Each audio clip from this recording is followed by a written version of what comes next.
So now it gives me great pleasure to introduce Ellen Rabinowitz, former health officer who led the Washtenaw County Health Department from 2014 to 2019. And I always like to joke with her that she retired at just the right time, right before COVID. We're so grateful to have her join us today to moderate our Health Department Leadership Panel. She'll introduce our panelists, so please welcome Ellen Rabinowitz, and thank you so much again.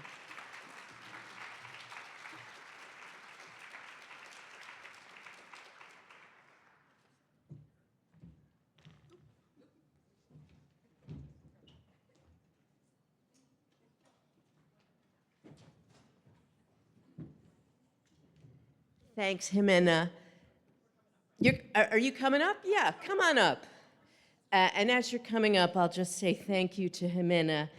Jimena and I talked often during the pandemic, and I always assured her that when I retired in September of 2019, no one saw the pandemic coming. And when it did come, and Jimena was the health officer, our community was so much better off with her steady, calm, brilliant leadership. And thank you also for your fabulous description of what public health is. It is staggering, really, the breadth and the scope of work that the health department does. Hi, team. Wow, this is really a treat for me, and really an honor and a privilege to be in conversation with, I don't know, 3/4 of the brain trust of the health department right here. And as Jimena said, 3 of the panelists here are either retired. It was kind of hard this morning getting up to be ready to, like, usually in retirement, you don't get out of your pajamas till 9 or 10, right? Some of whom have retired, and some who are about to walk out the door, representing 65 years of service to the health department.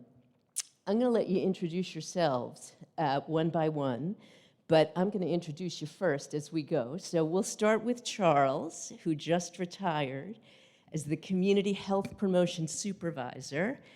Jimena talked about equity at the center of what the health department does. I used to say when I was the health officer that equity was our organizational compass, and the reality is that Charles was at the center of that effort. He was the brains behind that effort. He was the work behind that effort. He guided and led our work from the very beginning.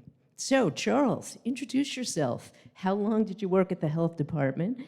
Tell us about what you did. Oh, it's on, okay. So Charles Wilson, it's good to see everybody here today. So I served at the health department for 24 years. I had a total of 28 years with county government. And I started off as a health educator and moved into the supervisory role in 2012, and it's been a heck of a journey. I don't necessarily see it as an end as much as I see my role in the community changing, and so I'm looking forward to see what that looks like. All right, yeah, be careful what you wish for, because it's kind of hard to stop working.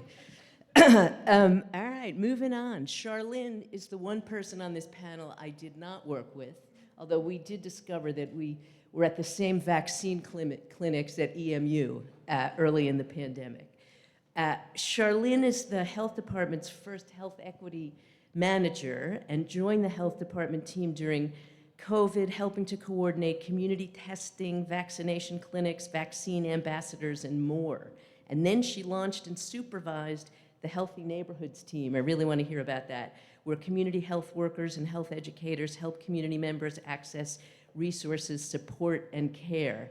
I could go on. She's got a long, fabulous resume, but you go ahead and introduce yourself and tell us what you do. Good morning, everyone. My name is Charlyn VanDeventer, and thank you for the wonderful introduction. I am, like she said, the first health equity manager. this is not the first time we've been doing the work, as it's been built upon, and as Charles has built upon it. So my role is to just continue it, to nurture those seeds of building collaborations with the community, with like looking at our staff and building like our internal capacity to be able to do this health equity work and grow it. Great, thank you.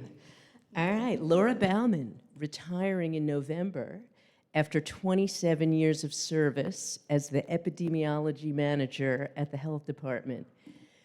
When Laura and I worked, I mean, you all, of course, know all about COVID, but during my tenure, there was Zika and Ebola and bird flu, and Laura does an amazing job of keeping track of running a surveillance system on all the infectious diseases in our community, and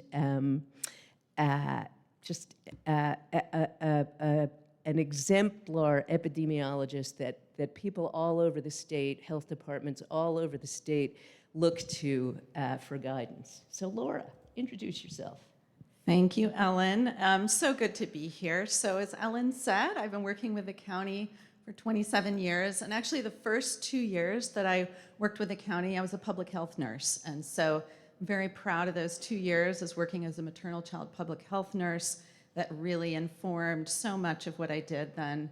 But as an epidemiologist, I started in 1999, and soon after, West Nile virus hit the United States, and so many other situations that we've had to deal with. And so, but I've, in addition to co-running the outbreak team for the county along with Kristen, I've, also been very involved in our community health assessment work. I'm one of the data queens, making sure that we have good local data and that we can keep track of what's happening. So, and it's just been, I'm so grateful to have practiced public health in this community that I was born and raised here. Thanks.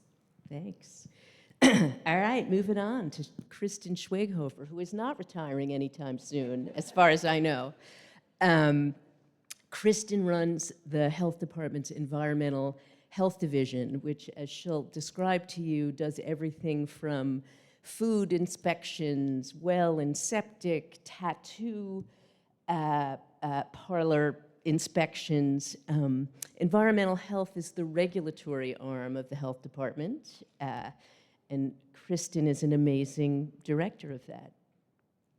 Thank you. Thanks, Ellen. I'm so happy to be here. As Ellen mentioned, I'm Kristen Schweighoefer, the Environmental Health Director with our Health Department. I've been with the department 24 years, and sadly, I am not retiring. Sad for me, happy for maybe everybody else. You've all benefited from environmental health this morning because you've drank your coffee here, you've had the wonderful breakfast, and our staff are those people who go out and do the inspections. I inspected this kitchen 24 years ago when I started with the county as a restaurant inspector, or sanitarian as we call ourselves. Environmental health, as mentioned, is that regulatory branch. We do restaurant inspections, well and septic inspections, body art inspections. So if you get tattooed or pierced in Washtenaw County, we have done an evaluation and made sure that they are wearing gloves and washing their hands and autoclaving their equipment. We also do vector surveillance, so thinking about Zika, looking to see where we might have mosquitoes or ticks that can carry illness and then communicate that information out. It is the place you go to when you don't know what to do. If you have mold or bed bugs, I had an email this morning for someone who has bed bugs for a community with their parents in New Jersey, and there's some hoarding there. So trying to think about some of those coordination activities. Environmental health works deeply every day in our community, and so we're the ones that are boots on the ground and often those first responders. Thank you. Thanks. I'm going to make you talk about this in a later question, but the challenge with environmental health is that it's the regulatory arm of the health department. We are the government and we're here to help. But what Kristen and her team do so magically is they partner in the community with the businesses and the institutions that they're inspecting. And so it really is, we are the government and we're here to help, but in the best possible way. All right, moving on to Jane, who's retiring. After 10 years of service at the Washtenaw County Health Department, but after many years of service at the State Health Department, the Detroit Health Department. So Jane and I started working together in 2015 when I recreated a director of nursing position at the health department. It hadn't existed for a while. Kind of crazy that there wasn't a director of nursing, given all the work that Jane did. And she stepped in to what was then a new role and created and worked the role of nursing director to great effect, to our great health. So Jane, and I'm just gonna make one comment about your haircut and Laura's haircut and Charles's haircut. So before I retired from the health department, I let my hair go gray. And I noticed that the three of you have new hairdos. So there's something about, the freedom of retirement.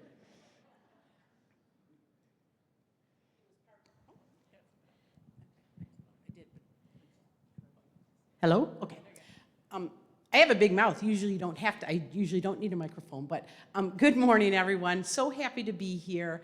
I hope everybody is enjoying this beautiful Michigan weather that we've been having. And I just will say that my division sort of feels like sometimes the catch-all division. We are in your homes, we are on the phone, we are on the street corners if we need to be. It's really a focus on education, providing resources and linking folks to community resources, and as well as what I think everybody knows the division most for. I feel like I'm Kristen's other half in terms of the mandated services. Majority of the mandated services fall within community health services, so we're making sure that we get shots in arms, we're making sure that we do communicable disease follow-up, we're making sure that sexually transmitted infections are treated.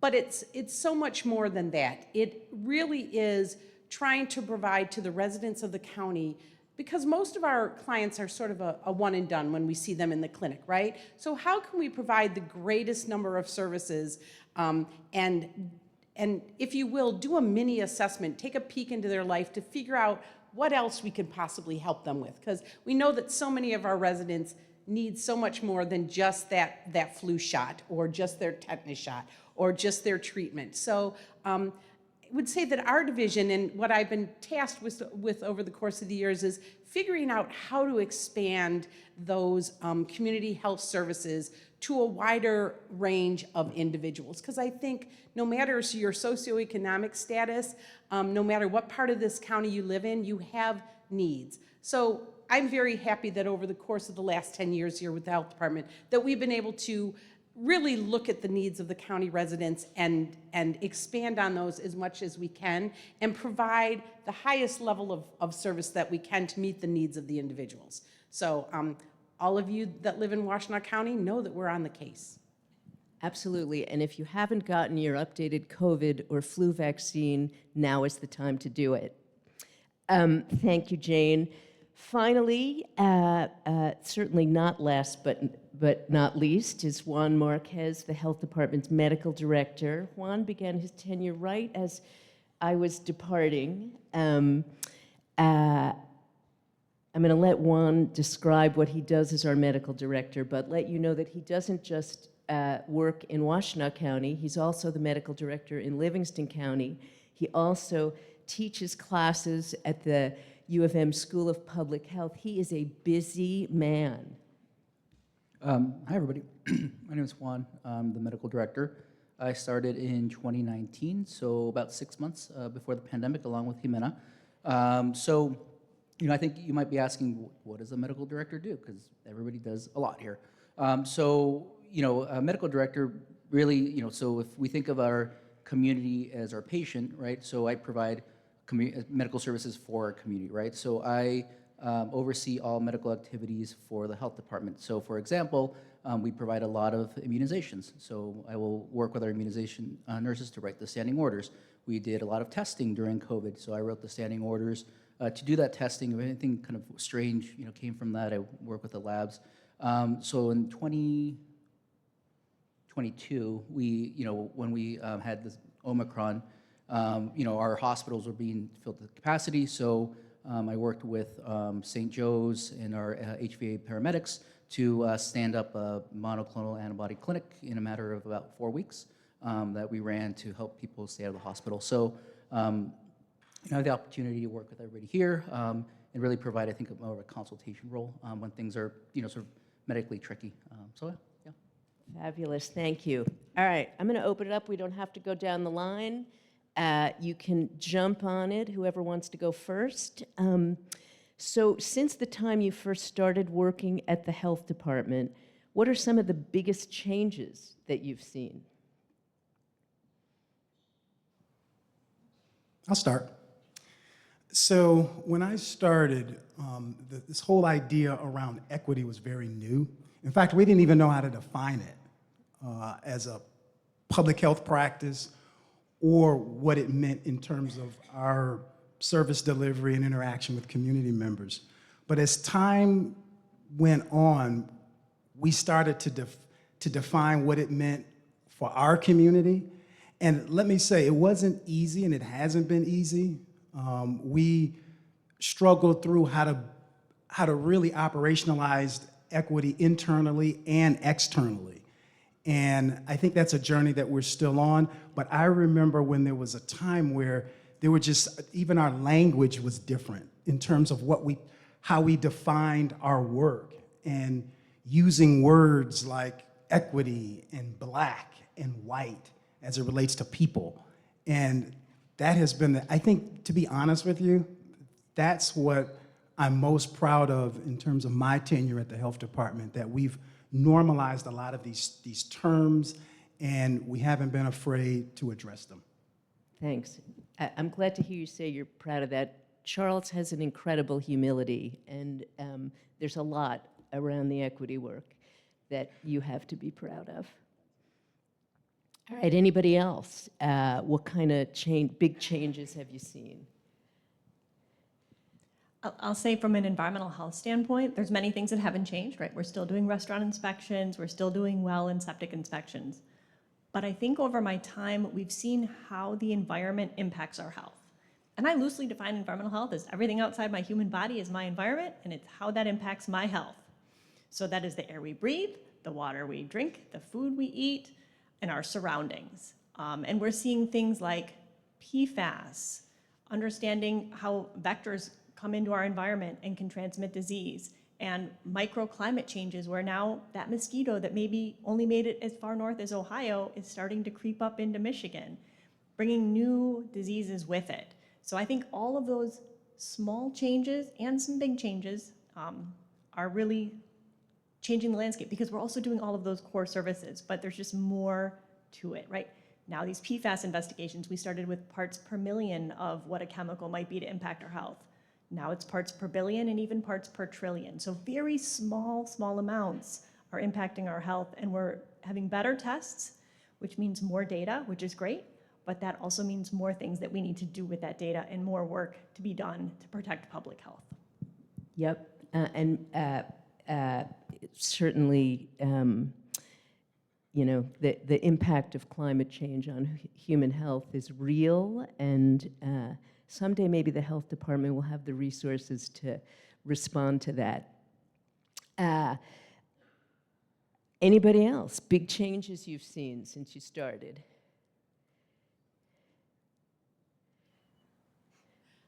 I would just, sorry, Dr. Marquez is whispering things in my ear. As is often the case with our relationship. But I would just... Jane has 30 years of public health nursing experience, just so everybody knows here, so things might have changed in 30 years. Things have changed considerably in 30 years. I don't know, are you calling me old? But just to build on what Charles was saying, I think that all the work that has been done, while COVID was really hard on us, I think that one of the things is that it has exposed some of the things I think that in my 30 years, I thought I knew, that I didn't know, that I wasn't necessarily as aware as I should have been about the needs that that our community members had, right? And I think that while COVID was awful for all of us, it taught us some very important lessons that help us change the way that we provide services to our community members. Where do we need to go to help them meet their needs and to live the healthiest life possible? So I think that over the 30 years, the way that we address public health services, I see has changed considerably. When I started out, like Laura, I was a nurse doing home visits, and I was going into the homes of moms who were having difficulty breastfeeding, or maybe their baby was a little colicky. Those are not the families that we're seeing now in our maternal infant health programs, right? They have multiple needs. They have a number of challenges that are constantly before them. So I think that's the biggest change I've seen, is that we probably were a little more protected, and the idea of the amount of need that's in our community has really come to light recently. Thanks for that. I think the one other thing that's changed are the blue and white uniforms. When I first started working at the health department, the public health nurses all dressed in blue and white. But to your other point, Jane, I think the way in which our public health nurses, they're focused on a particular issue, they're doing a vaccine, or they're going in to do a home visit, and they have a very specific agenda, but they also have a very holistic view and use those assessment skills to assess a whole range of things. All right. How are we doing on time, Ruth? I'll move on to the next question. From your time at the health department, are there any big wins that stand out? Now, I know the easy answer is the way you all managed COVID, but that's not it. I want to hear, I mean, you can talk about that, but I want to hear something else as well. So, big wins. Excuse me, I can go first, and I just want to talk a little bit about, I mean, I would be remiss being one of the lead data people not talking about how, things have changed, but also the importance certainly of local data and knowing your local data, and that as we move into this world of AI, how important it is that we all know our local data and use that to really take action and for it to be, to make a difference. And I think about, I think many people in this room know about the success of what's happened with tobacco and smoking. And I was just looking at those numbers this morning, and in 1995, when kind of our collective, what used to be called the Health Improvement Plan, and is now this new process, the smoking rate in Washtenaw County was 23%. So that's how many people in Washtenaw County smoked. It is now around 9%. And that's not that many years. I mean, many of the things that we address in public health are long-term, are intergenerational. But what I see is an amazing piece of this community coming together, that we worked on tobacco over the last 20 to 30 years together. We made policy changes. We made it harder for kids to get tobacco. We put there was tax policy that changed. We focused on it in so many different ways, and it made an enormous difference. And I think that's where, when we take that, we really look at, where, take the data. Now we have data that we can really get down to census tract level, really try to focus what we're doing. That really makes a huge difference. And I know, Ellen, you said we weren't supposed to talk about the pandemic, No, but please, go ahead. I have to say, again, as an epidemiologist, and, I worked 2 years straight, 24/7 during the pandemic, and I can't think of a better community to practice public health than this community. And I just want to say thank you to all of you, because together we made a huge difference. People in Washtenaw County listened. They did the right thing most of the time. It was so stressful for all of us, for everybody having to make decisions, the changing guidelines, everything happening, people dealing with their own illness, family deaths. I mean, I know it was such a hard time, but together it really did make a difference. And when my team, at about 3.5 years into the pandemic, we did a big analysis of deaths during the pandemic, our death rate from COVID in Washtenaw County was half of the rest of Michigan. half. I mean, it's incredible what we can do together. And, that meant over 600 lives were saved. 600 of us didn't have to die because we were mostly doing the right, again, we were getting vaccinated, we were masking, we were protecting people. And so thank you. It really made a difference. And we were being led by the most competent, halfway, 20 minutes left, thank you. We were being led by the most competent, dedicated workforce at the health department. One thing you're touching on, Laura, is the way in which the health department partners in the community with residents, with institutions, with the behemoth institutions, with the small institutions, with the small businesses, in community. I mean, the work of the health department is done in community, and the ethic of partnering and trusting the community is evident in everything that you do. All right, how about some other big wins?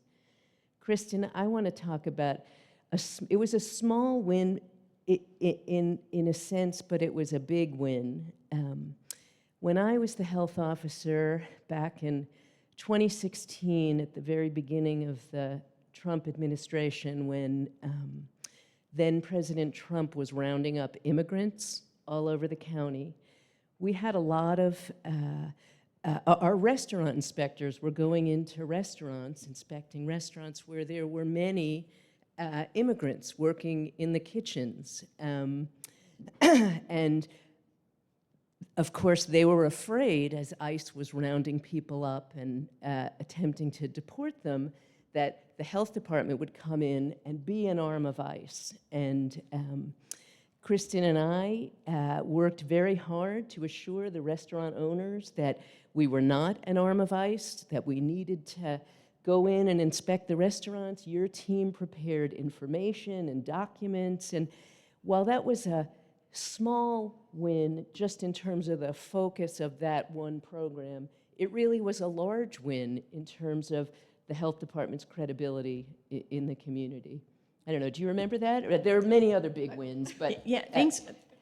It's fun to hear about some of these things that I think have been overshadowed by COVID and many other things. So, while we are the regulatory branch of public health, we educate first and we partner, right? We want people to see us as someone that they can use as a resource. And I think that example really highlighted those trusted relationships we work really hard every day to build, making sure that, that sanitarian and that restaurant owner, operator, manager, or employee can have those conversations and say, hey, do you need anything? And sometimes we've referred people for vaccines, we've referred people for other public health services so that we can, because we're there, we're in person.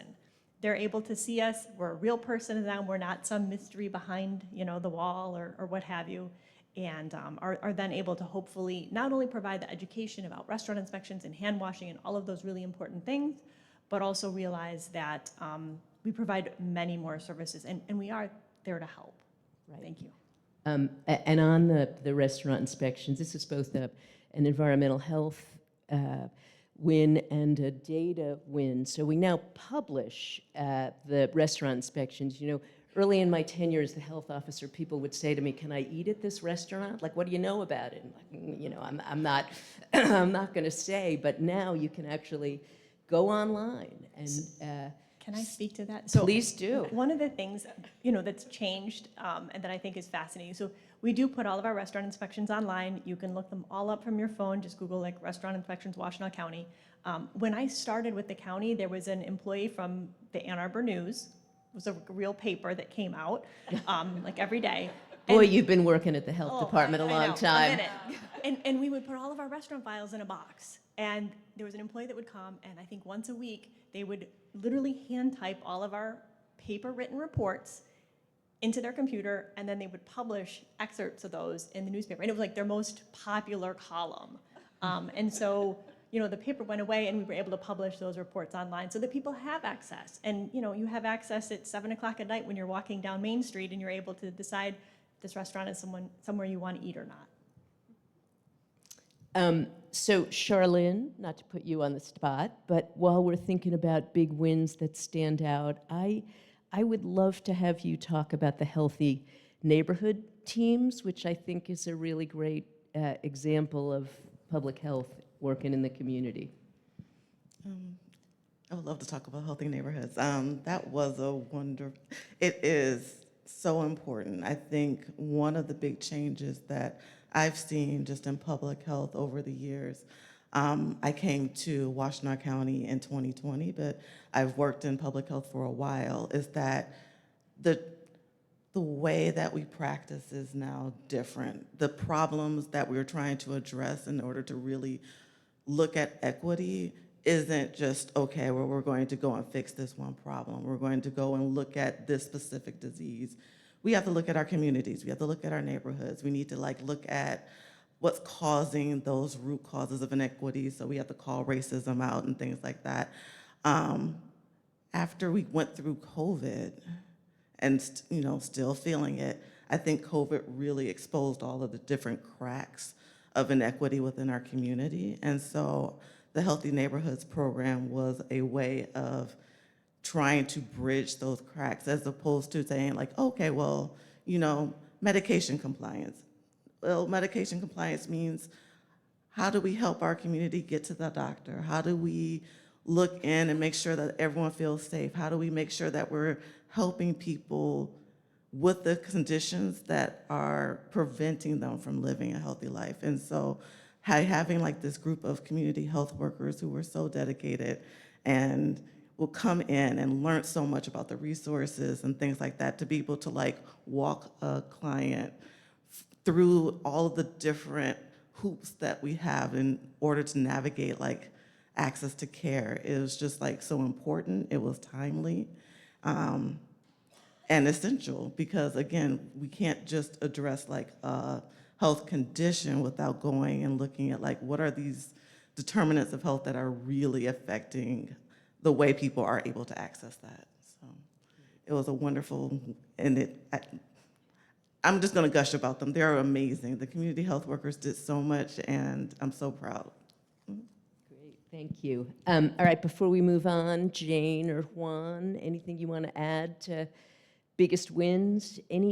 Any COVID stories around partnerships with the, what's going to happen when Jane retires? We're going to have to find somebody else for you to have sidebar conversations with.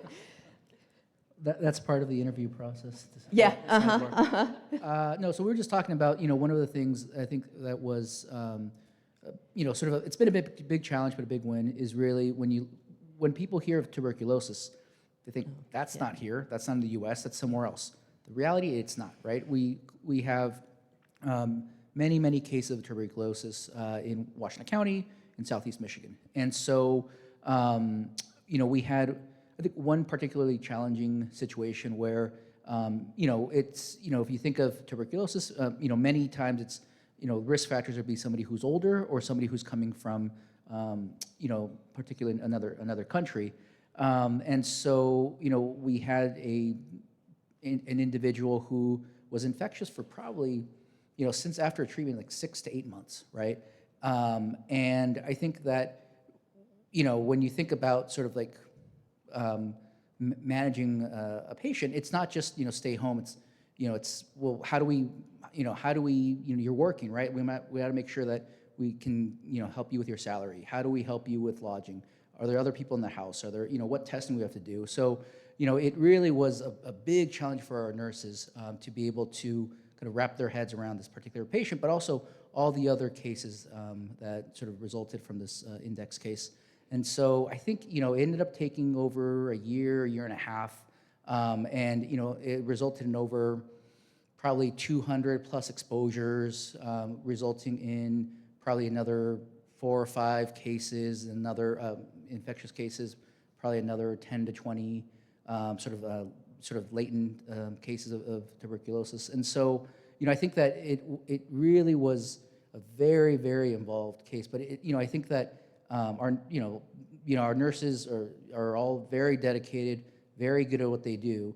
And I think that after a year and a half, we've been able to figure out sort of the edges of where this case might end. But it really was just, I think, a huge win in order to be able to understand, kind of control this particular case. It was very complicated, but also I think it's gained the trust of the family, gained the trust of sort of our their friends, coworkers, et cetera. And I think this shows just a good collaboration, both kind of within the community, but also within the health department. So there were several instances where exposures occurred at restaurants. So we worked with our environmental health team with our restaurant inspections to set up testing events, within those restaurants.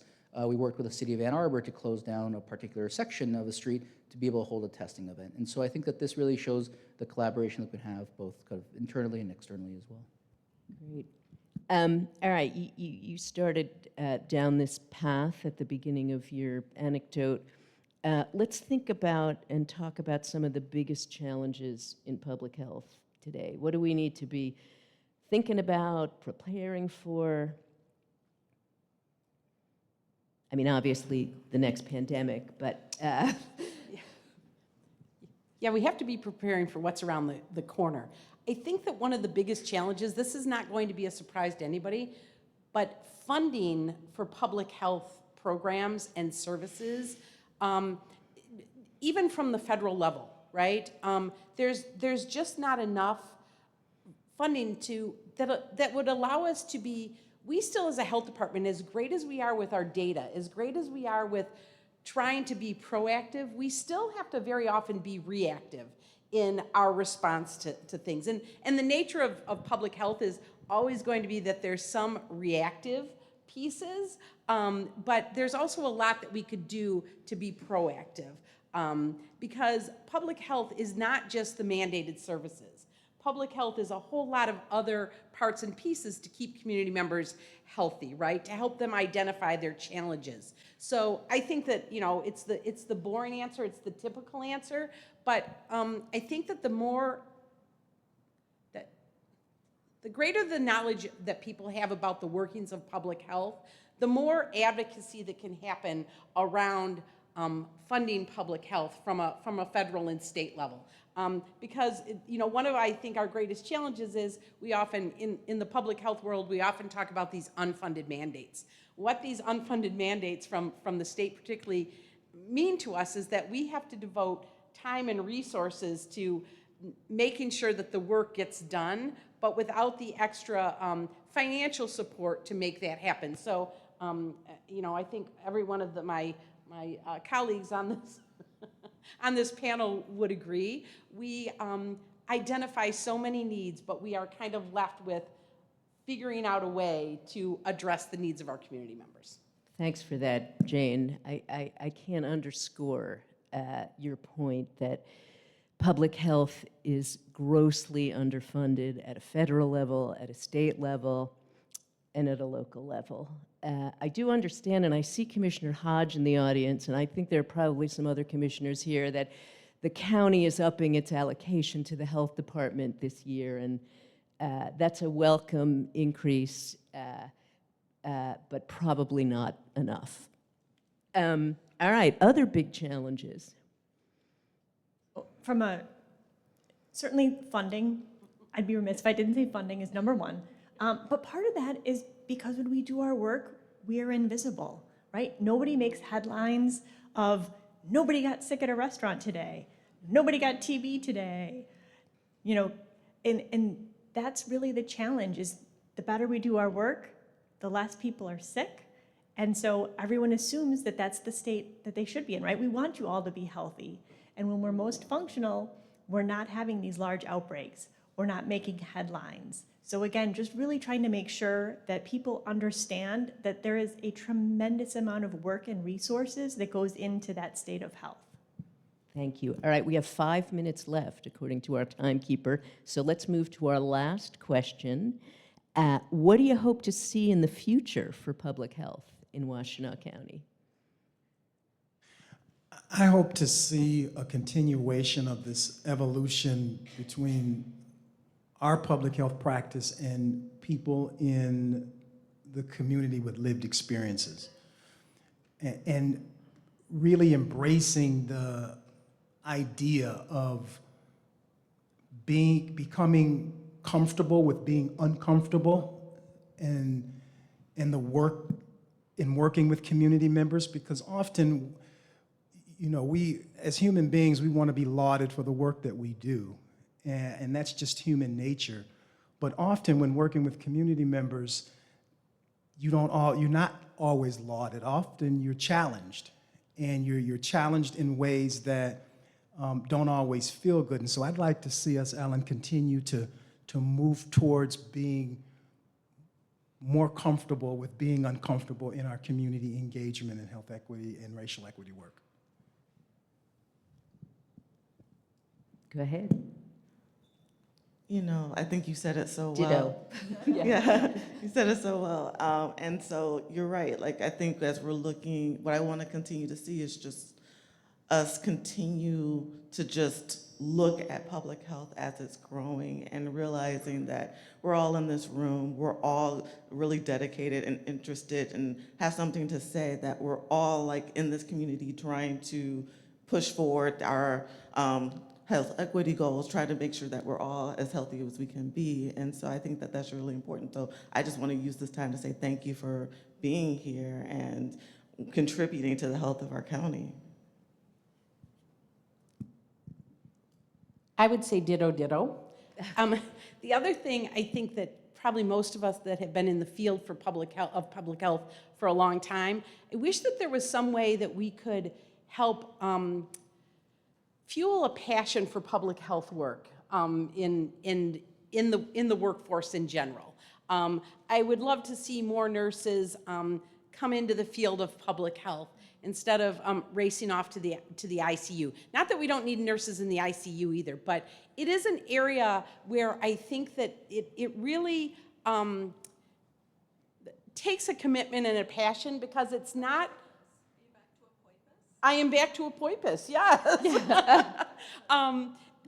Because it's not an area where you get immediate rewards, right? It often takes a while to build successes. And I think that it's hard for, oh my gosh, I'm showing my age, but it's hard for, I think, new graduates to kind of understand that and figure out where they may fit into that role. So I would really like us to be able to grow the public health workforce with folks who have commitment, dedication, passion, and really truly love the work that they do and see the importance of it.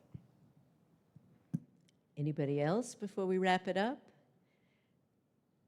All right, well then I'm gonna close us out. First to Charlyn and Kristen and Juan, thank you for your amazing work and for illustrating to us the value of the work that you do. And most importantly, thank you for sticking on, staying on. And to Charles and to Laura and to Jane, well-deserved retirement.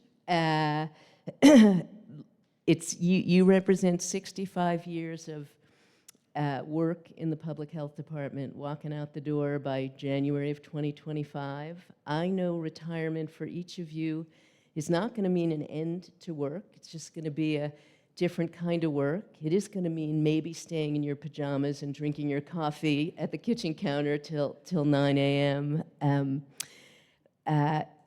Thank you to all of you. We are so lucky in this county to have these 6 folks and every single staff person at the health department keeping us healthy day in and day out. So join me in saying thank you, and let's have a round of applause for our panelists.